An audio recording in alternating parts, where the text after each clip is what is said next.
Friends, welcome to our YouTube channel. मैं विवेक मिश्रा पुनः आप सभी का हार्दिक स्वागत करता हूं। तो फ्रेंड्स, जैसा कि स्क्रीन पर दिख रहा है, आज का टॉपिक होने वाला है प्रोनाउन यानी सर्वनाम।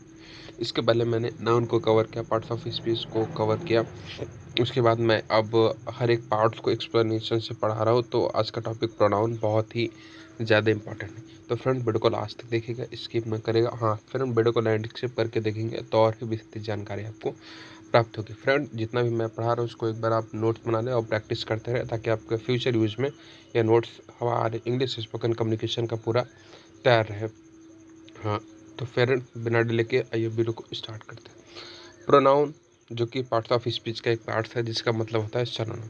अब इसका डिफिनीशन की बात करें तो pronoun is usually a substitute for a noun, यानी सर्वनाम का प्रयोग संज्ञा की जगह पे किया जाता है। ये आप सभी को पता ही होगा। आगे दिया गया, आगे कुछ देखते हैं। नीचे दिए गए दो उदाहरणों की मदद से समझने का प्रयत्न करें। राम अच्छा लड़का है, राम मेरा दोस्त है, राम के पापा मेरे पापा के साथ काम करते हैं। अब बार बार फ्रेंड्स यहाँ पे राम मेंशन, ये एक सेंटेंस को प्रॉपर वे नहीं दे रहा है, प्रॉपर वे नहीं दे रहा है। जैसे यहाँ पे Ram is good boy, Ram is my friend, Ram father work with my father, ये तो आपका हो गया कॉमन, जैसे हम वो बोलते हैं नाउन की तरह नाउन। अब बात करें कि हम प्रोनाउन का प्रयोग कैसे, जैसे उसी के स्थान, जैसे राम एक अच्छा लड़का है, ये तो भाई पहले मेरे को मैंडेटरी है। राम के बारे में बात होता है, Ram is a good boy. अब राम मेरा दोस्त नहीं, वो मेरा दोस्त है, यानी ही इज माई फ्रेंड। उसके पापा यानी हिज फादर। तो यही जो संज्ञा के स्थान पे प्रयोग हुआ है, उसी को हम सर्वनाम कहते हैं। तो आई होप आपको एग्जाम्पल की सहायता से बहुत ही बेहतर तरीके से समझ में आ ही गया होगा। बार बार राम कहने के बजाय दूसरे उदाहरण में वो और उसके का प्रयोग किया है, जिससे वाक्य अर्थ में कोई बदलाव नहीं है, बल्कि वाक्य ज़्यादा बेहतर हो गया है, एक प्रॉपर वे में हो गया। क्योंकि राम में एक संज्ञा है, इसलिए वाक्य में राम की जगह पर प्रयोग किए जाने वाले सारे से वो सब सर्वनाम हैं। तो आई होप आपको ये पॉइंट अच्छे तरीके से समझ में आ गया। अगर कोई भी फ्रेंड्स पॉइंट होता है तो आपको ज़रूर पूछें, आपको रिजल्ट ज़रूर मिलेगा। बात करते हैं टाइप्स ऑफ प्रोनाउन, बहुत ही ज़्यादा इंपॉर्टेंट है। यहाँ पे एक तालिका टेबल में बना दिया गया ताकि आपको विस्तृत जानकारी हो जाए। तो सबसे पहले आपका दिया है subjective pronoun, objective pronoun, possessive pronoun है, रिफ्लेक्सिव प्रोनाउन। सब्जेक्टिव प्रोनाउन क्या होता है, या सब्जेक्ट में प्रयोग किए जाते हैं। जैसे सब्जेक्ट के स्थान पे, जैसे आई मतलब मैं, ही मतलब वह वो एक पुरुष, सी मतलब वह एक स्त्री, यू मतलब तुम आप। ऑब्जेक्टिव और प्रोनाउन का मतलब होता है ये ऑब्जेक्ट में प्रयोग किए जाते हैं। जैसे मी मतलब मुझे या मेरे, ही मतलब उसे या उसको उनको, हर मतलब उसे उसको उनको, यू मतलब तुम्हें तुम्हारे, आपको आपके।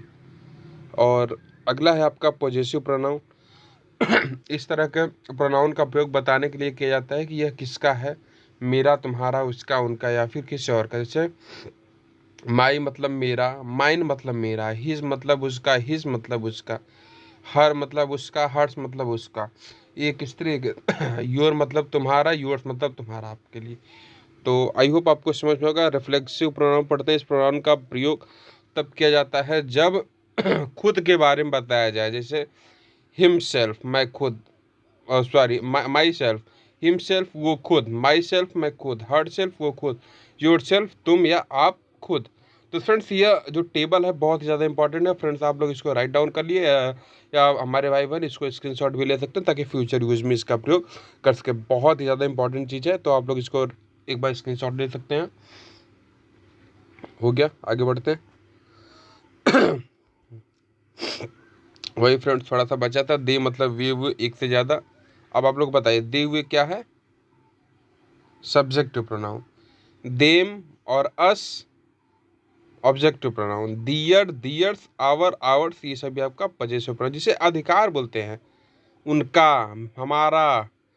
और देम सेल्फ, आवर सेल्फ, आपका रिफ्लेक्सिव प्रोनाउन हो गया है ना, खुद के बारे में। तो आई होप आपको समझ में आएगा। डिफरेंस बिटवीन पॉजिटिव के कुछ डिफरेंस होता है। माई और माइन दोनों का अर्थ होता है मेरा, आवर आवर्स दोनों का अर्थ है हमारा, हर हर्ष उसका, योर योर्स तुम्हारा, हिज उसका, दियर दियर। अर्थ तो एक है, लेकिन माई और माइन दोनों का मतलब मेरा है। पर अगर वाक्य में मेरा अकेले आए तो माइन का प्रयोग किया जाता है, और अगर मेरा साथ कुछ और जुड़ा हो, जैसे मेरा भाई, मेरा दोस्त, तब वहाँ पे हम माई का प्रयोग करते हैं। इस बात को विशेष ध्यान रखिएगा। बिल्कुल इसी तरह योर और योर्स दोनों का मतलब तुम्हारा। अगर वाक्य में तुम्हारा अकेले आए तो तो योर्स का प्रयोग करते हैं। अगर तुम्हारे के साथ कुछ जुड़ा हो, तुम्हारा भाई, तुम्हारा, तो वहाँ पे हम योर का प्रयोग करते हैं। आइए कुछ एग्जाम्पल से समझते हैं। तुम मेरे भाई हो, तुम मेरे भाई हो, यानी मेरे के साथ भाई जुड़ा है, तब यहाँ पे यू आर माई ब्रदर हो जाएगा। यहाँ पर मेरे के साथ भाई लगाओ, इसलिए यहाँ पे माई का प्रयोग हुआ। बहुत ही बेहतर नोट्स है आप सबके लिए। तुम मेरे हो, जैसे यहाँ पे मेरे के साथ कुछ लगा नहीं, यू आर माइन। यह मेरी किताब है, दिस इज माई बुक। जैसे यहाँ पे मेरी के साथ किताब है, इस वजह से माई लगा। यह किताब मेरी है, मेरी के साथ कुछ से, इस वजह दिस बुक इज माइन। तो आई होप आपको समझ में आएगा। इसको भी आप लोग स्क्रीनशॉट ले सकते हैं, बहुत अच्छा पॉइंट है। अब हम subjective pronoun, objective, possessive, reflexive थोड़ा सा एग्जांपल समझते हैं। वो पागल है, ही इज मैड। ही यानी यहाँ पे आपका नाउन के स्थान पर हो गया। हम देहरादून में थे, वी वर इन देहरादून। ये सब्जेक्ट के साथ आपको मतलब एग्जाम्पल में जो आपका प्रोनाउन हो वहाँ पे अंडरलाइन है, तो आपको दिया दिख रहा होगा। सब्जेक्ट पहले प्रयोग होता है, पहले आ गया, वहाँ पे हम प्रोनाउन का प्रयोग कर लिया। ऑब्जेक्टिव प्रोनाउन, राम मेरे साथ था, राम वाज विथ मी। यहाँ पे ऑब्जेक्ट के स्थान पे पापा ने मुझे जाता, डैड स्कॉल्डेड मी। बच्चा तुम्हें देख रहा है, बेबी इज वाचिंग यू। पापा ने उनके लिए बहुत कुछ किया है, पापा did a lot for them. तो आई होप आपको ऑब्जेक्ट ही समझ में आएगा। यहाँ पे आपको पॉजेसिव प्रोनाउन आपका है, जैसे बोले अधिकार। जैसे राम मेरा, ये एक आप बता रहे अधिकार कि राम मेरा सबसे छोटा बेटा है, Ram is my youngest son. दिल तुम्हारा है, मेरा नहीं, heart is your not mine, how yours. मेरा दिल रो रहा था, माई हर्ट वाज क्राइंग।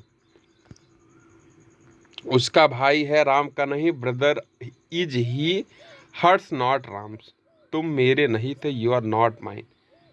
तो यहाँ पे आपने देखा, वो भी सकते हैं मेरे के साथ कुछ नहीं, इस वजह से मैं माइन लगा हो जा रहा है, तो कुछ और। ये सब आप बहुत अच्छा नोट्स है। अगला बढ़ते हैं रिफ्लेक्सिव प्रोनाउन। मैं ये खुद करूँगा, मतलब स्वयं की बात जहाँ पे आई है। I will do it myself, वो मैं अपने आप जाएगा। He will go there himself, मतलब वहाँ, ये आप खुद करिए, डू इट योर सेल्फ। तो आई होप आपको यहाँ पे पूरे पार्ट्स टाइप्स ऑफ प्रोनाउन समझ में आ गया विथ एग्जाम्पल के साथ। फ्रेंड्स, वीडियो को ऐसा लगा कमेंट में ज़रूर बताएं। कोई भी प्रॉब्लम होता है तो कमेंट में ज़रूर पूछें, ताकि आपको बेहतर रिजल्ट दिया जाएगा। फिर मिलते हैं नए वीडियो में नए नॉलेज के साथ, यानी इसके बाद का आपका